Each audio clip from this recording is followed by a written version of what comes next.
Assalamualaikum warahmatullahi wabarakatuh. Apa kabar anak-anakku semuanya? Alhamdulillah, hari Rabu tanggal 13 Januari tahun 2021 kita masih belajar tema 6 tentang panas dan perpindahannya. Subtema 1, suhu dan kalor, pembelajaran ketiga. Anak-anakku semuanya, di depan kalian ada sebuah buku. Sebuah buku dibuat dengan gambar yang bagus, dengan tulisan yang rapi, tulisan yang bagus, warna yang mencolok, warna yang beraneka warna. Agar apa? Agar orang-orang tertarik untuk membuka buku tersebut, membaca buku tersebut, mendalami buku tersebut, mempelajari buku tersebut. Ya, seperti kita manusia juga berpakaian rapi, berpakaian sopan, apalagi kalau wangi. Untuk apa? Agar orang-orang melihat kita tuh tertarik untuk ngobrol, untuk berbicara, bercengkrama gitu ya. Kalau badan kita kotor, bau, nggak pernah gosok gigi, orang-orang mana mau ngobrol dengan kita ya. Dan kemudian dari materi kita hari ini tentang manusia dengan lingkungan alamnya ya. Lingkungan manusia itu terdiri atas lingkungan alam dan lingkungan masyarakat. Lingkungan alam itu ada gunung, ada danau, hujan, panas gitu ya. Kalau lingkungan masyarakat itu tempat tinggal kita yang dipengaruhi oleh kehidupan ekonomi, sosial, dan budaya. Di situ ada bacaan dengan judul manusia dengan lingkungan alam. Nah, lingkungan alam itu terdiri atas makhluk hidup dan benda mati. Benda mati contohnya tanah, air, udara gitu ya. Kalau makhluk hidup seperti manusia, seperti hewan, itu adalah makhluk hidup ya. Makhluk hidup juga mempengaruhi benda-benda mati, contohnya daerah yang tumbuhannya menyebabkan jadi sejuk gitu. Nah, sekarang hubungan manusia itu dikelompokkan menjadi dua. Yang pertama, hubungan yang membuat manusia dapat menyelesaikan diri dengan alam, dan hubungan yang manusia memanfaatkan alam sekitarnya. Kalau manusia menyesuaikan diri dengan alam seperti para petani yang menyesuaikan waktu panennya dengan musim hujan agar tanamannya dapat tumbuh dengan baik. Dan para nelayan yang pergi mencari ikan itu memilih waktu untuk berlayarnya, seperti mereka pergi pada malam hari dengan memanfaatkan angin darat, dan pulang dari laut pada pagi hari dengan memanfaatkan angin laut. Dan manusia juga memanfaatkan alam untuk memenuhi kebutuhan hidupnya dengan menggunakan ilmu pengetahuan dan teknologi, seperti pada saat pembuatan awan untuk hujan buatan. Nah, di sini ada pertanyaan, ada soal yang harus kalian isi. Berdasarkan bacaan yang tadi, tuliskan kata-kata kuncinya. Ada paragraf 1 sampai 5 ya. Paragraf 1 contohnya makhluk hidup atau lingkungan alam, itu kata kuncinya. Di sini ada pertanyaan berdasarkan bacaan yang tadi. Nanti ibu screenshotkan lagi bacaannya, dan ibu screenshotkan lagi soalnya supaya kalian bisa menyalin, dibaca, diulangi, diisi, dipotretkan, dan kirim wapri ke ibu ya. Dan di sini kita akan membahas tentang konvensi hak-hak anak. Nah, anak-anak itu adalah generasi penerus bangsa. Oleh karenanya harus tumbuh dan berkembang, harus diutamakan anak-anak itu. Makanya kalian jangan dulu sekolah karena pandemi ini ya. Karena apa? Kalian itu generasi penerus bangsa, harus sehat. Jangan sampai kalian kena virus-virus yang lagi ada di sekitar kita, apalagi COVID-19 ini ya. Nah, akibat perang dan pertikaian banyak anak-anak di negara-negara yang menjadi korban, hak-hak mereka terabaikan. Oleh karena itu, PBB atau Perserikatan Bangsa-Bangsa mensyahkan Konvensi Hak-Hak Anak atau Convention on the Right of the Child pada tanggal 20 November 1989. Tujuannya tidak lain dan tidak bukan adalah untuk melindungi hak-hak anak dalam menegakkan hak-hak anak. Ya, kalian memiliki hak itu didapatkan dari lahir yang diberikan oleh Allah Subhanahu wa taala. Tapi ingat, ketika kalian menuntut hak, ada kewajiban-kewajiban yang harus kalian laksanakan. Itu yang harus kalian ingat. Ya, kewajiban kalian apa? Kewajiban kalian tuh banyak. Ya, kewajiban di rumah, kewajiban di sekolah, tuh ada banyak ya. Dan di sini akan kita bahas tentang hak-hak anak yang terdiri dari 4 golongan, yaitu hak kelangsungan hidup.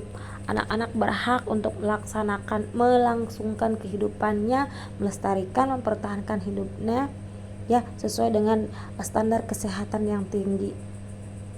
Anak-anak yang berada di negara yang dikonflik perang, mereka berhak untuk melangsungkan kehidupan mereka seperti anak-anak di negara-negara yang lainnya.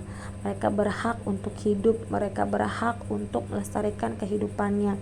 Makanya banyak negara-negara yang menghujat negara-negara yang memerangi negara tersebut. Karena apa? Di sana banyak anak-anak yang harus mendapatkan haknya yang tidak mereka dapatkan. Gitu. Ya, kalian juga berhak untuk tahu asal usul kalian dari mana. Gitu ya, orang tua kalian siapa namanya, nenek kalian dari ayah, nenek kalian dari ibu siapa namanya, kalian berhak untuk tahu gitu ya. Kemudian yang kedua, hak perlindungan. Anak-anak berhak mendapatkan perlindungan dari apa? Dari diskriminasi. Apa diskriminasi itu? Diskriminasi itu kan membedakan misalkan si anak orang kaya harus yang begini, harus yang spesial, anak orang miskin udah biarin aja gitu, tinggalin, tidak boleh seperti itu hak kalian dilindungi. Hak kalian dari bullying itu adalah kalian diejek, kalian diperundungan, kalian dihina, dicaci, dimaki gitu ya. Kemudian anak-anak berhak perlindungan diri dari eksploitasi. Apa eksploitasi? Eksploitasi itu adalah memanfaatkan anak secara berlebihan. Contohnya apa? Anak-anak diperas tenaganya untuk bekerja, anak-anak diperas tenaganya untuk meminta-minta oleh oknum-oknum yang tidak bertanggung jawab. Kemudian anak-anak mendapatkan kekerasan dan keterlantaran, itu dilindungi oleh negara. Ya, kamu memiliki hak yang sama dengan anak-anak yang lain, bisa melaksanakan kegiatan keagamaan gitu ya, bisa bermain. Anak-anak tidak boleh bekerja sebelum kalian berusia 17 tahun, 18 tahun kalian tidak boleh bekerja yang menghasilkan uang, kecuali memang kalian berniat untuk membantu orang tua kalian gitu ya. Itu beda lagi ceritanya gitu ya. Kalian boleh membantu orang tua kalian di rumah, boleh membantu orang tua kalian berjualan gitu kan, tapi kan kalian juga punya hak untuk apa? Untuk istirahat, untuk sekolah dan sebagainya gitu ya. Kemudian ada hak tumbuh kembang. Anak-anak memiliki hak untuk mendapatkan pendidikan yang layak, untuk mendapatkan standar hidup yang layak gitu ya. Pertumbuhan mereka itu berhak untuk tumbuh berkembang seperti anak-anak pada umumnya gitu. Anak-anak berhak untuk bermain, anak-anak berhak untuk mendapatkan kasih sayang, anak-anak berhak untuk mendapatkan uang jajan dari orang tua kalian, tapi dengan catatan tidak memaksakan orang tua ya. Orang tua mampunya berapa, yaitu yang harus kalian terima gitu ya. Kemudian anak-anak pun berhak berpartisipasi. Anak-anak berhak berpartisipasi, menyatakan pendapatnya gitu ya. Kalau di sekolah juga kan suka ada yang silakan yang mau bertanya, silakan yang mau bisa menjawab pertanyaan ibu. Itu namanya berpartisipasi. Dalam keluarga juga bisa. Contohnya apa? Misalkan kalau mau piknik keluarga, nah kan ditanya, kakak mau piknik kemana, dede mau piknik kemana, ditanya dulu sama orang tua, disesuaikan dengan budget orang tua punya berapa gitu ya. Ingat, semua hak yang kalian peroleh harus dijalankan dengan kewajiban yang seimbang dengan hak. Jadi kalian boleh mendapatkan hak kalian, tapi kalian juga harus ingat apa kewajiban kalian. Seperti kalian di rumah, kalian berhak mendapatkan kasih sayang orang tua, kalian berhak mendapatkan uang jajan, kalian berhak untuk mendapatkan tempat tinggal yang layak. Kalian berhak itu. Tapi apa? Harus dikembalikan lagi bahwa orang tua kalian mensupport kalian, memberikan apa yang hak kalian, tapi juga kalian harus melaksanakan kewajiban kalian sebagai anak. Apa kewajiban kita sebagai anak? Berbakti kepada orang tua, menyayangi kedua orang tua kita, berdoa untuk kedua orang tua kita gitu ya. Berkata jujur, berkata sopan kepada orang tua, itu adalah kewajiban kalian. Jadi jangan cuma nuntut hak, bu, mama, saya berhak mendapatkan uang jajan misalkan, tapi kan harus dilihat kembali kondisi keuangan keluarga kalian bagaimana gitu ya. Dan kemudian di sini adalah hak-hak seorang siswa di sekolah ya. Hak anak di sekolah itu banyak. Di sini diatur dalam peraturan pemerintah nomor 28 tahun 1990. Yang dimaksud dengan hak-hak siswa itu diantaranya adalah 1. Memperoleh pendidikan agama mendapatkan perlakuan sesuai dengan bakat, minat, dan kemampuan kalian. Kalian berhak untuk apa? Untuk menyalurkan bakat kalian, minat kalian, kemampuan kalian dalam bidang apa? Banyak yang biasa kita laksanakan. O2S, NOS, NFL2S, bidang keagamaan, calistung gitu ya, olahraga tradisional. Itu kan untuk menyalurkan bakat kalian, menyalurkan minat kalian dan kemampuan kalian. Makanya kalau misalkan nanti kalau sekolahnya udah normal, ibu suruh lomba dan sebagainya, jangan malu-malu, jangan takut-takut, silahkan kita gali bakat kalian, minat kalian di mana. Atau misalkan nanti ada perkemahan pramuka, jangan aku mah nggak mau gitu. Jangan, kalau bisa mah ayo ikut gitu.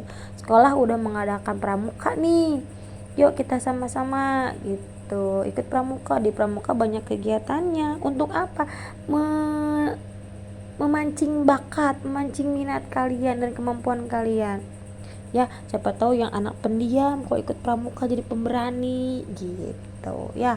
Terus yang kedua, memperoleh pendidikan agama sesuai dengan yang dianutnya. Orang muslim mendapatkan pelajaran agama Islam di sekolahnya, orang Nasrani mendapatkan pelajaran agama di gerejanya yang disesuaikan dengan sekolahnya. Biasanya kalau sekolahnya mayoritas orang Islam ya, tidak ada guru agama Nasrani, paling mereka nanti ada pembelajaran di gereja. Nah, nanti ada tugas-tugas dari gereja yang biasa dilaksanakan di sana, nanti tinggal laporan ke guru agamanya gitu ya. Terus mengikuti program pendidikan yang bersangkutan atas dasar pendidikan berkelanjutan, baik untuk mengembangkan kemampuan diri maupun untuk memperoleh pengakuan tingkat pendidikan tertentu yang telah dibakukan SD, SMP, SMA, kuliah gitu. Silakan diikuti ya. Terus 4, mendapat bantuan fasilitas belajar, beasiswa atau bantuan lain sesuai dengan persyaratan berlaku. Fasilitas belajar apa? Buku, meja, kursi, papan tulis, ruang kelas yang nyaman, sekolah yang menyenangkan, sekolah yang rapih, yang bersih, yang asri.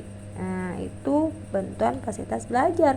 Tapi ingat, fasilitas belajar itu harus kita lestarikan, harus kita jaga, harus kita rawat. Jangan cuma dipakai aja, tapi kita juga harus pandai-pandai merawatnya ya. Kemudian yang kelima itu pindah sekolah yang sejajar atau yang tingkatnya lebih tinggi sesuai dengan persyaratan penerimaan siswa pada sekolah yang hendak dimasuki. Yang keenam, memperoleh penilaian hasil belajar, dinilai, dipenten nilainya, rapotnya dibagikan, ada nilai kalian di situ ya. Yang ketujuh, menyelesaikan program pendidikan lebih awal dari waktu yang ditentukan. Kalau kalian memiliki pikiran otak yang cerdas, yang di atas rata-rata, bisa mengikuti akselerasi. Contohnya dari kelas 4 bisa langsung ikut ujian karena kalian otaknya di atas rata-rata, boleh itu ya. Yang kedelapan, mendapatkan pelayanan khusus bila mana menyandang cacat.